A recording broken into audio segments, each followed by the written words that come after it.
I'm very happy to note that a well-known social organization, Janagraha, is shortly establishing a website called ipaidbribe.com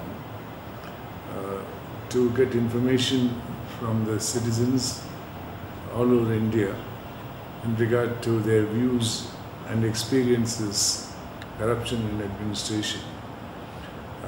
My personal experience in the last 4 years as lokayata has been that the society itself is encouraging corruption, either directly or indirectly. There is an attitude of what can I do or why should I do anything against corruption, which attitude has to be changed, without which I think corruption will keep growing. I have seen corruption from my younger days when there was very few people who were involved in corruption in administration or in politics. Today, their number is multiplied so fast that this hardly very difficult to find honest officer and honest politician.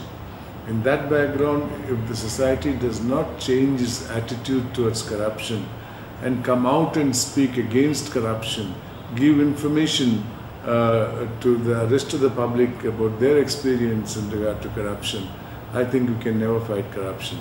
An institution like lokayata or anti-corruption body will be of no use at all unless there is a people's movement to fight corruption. I myself, I sincerely believe in this concept.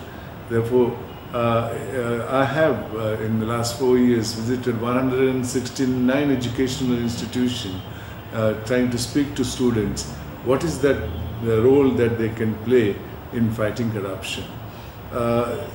It is a well-known fact that there is a compulsory corruption in the sense if you have to get something legitimately done, you have to pay money. Maybe a small thing like getting a driver's license or getting your kata for the property you own change in your name, that you have to pay bribe.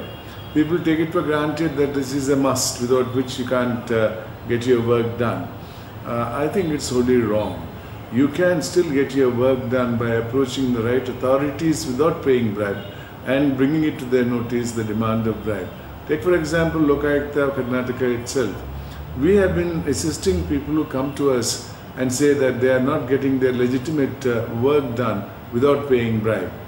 Well, we have been sending our officers and trying to find out whether their case is a legitimate case. If it is legitimate, why it is not being done. And concerned officers are very often pulled up or they are reported to the government. Therefore, you can adopt that method rather than saying, why should I bother about it? After all, what he is asking is something I can afford to pay.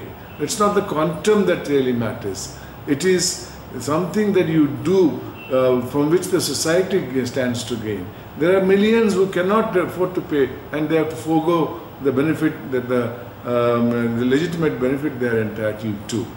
Therefore, I appeal to all people who are concerned about the growth of corruption in this country to actively use this ipaidbribe.com for the purpose of giving information in regard to which they were compelled to pay bribe, or in regard to officers who are demanding bribe, or the so-called collusive corruption between a beneficiary and the public servant concerned.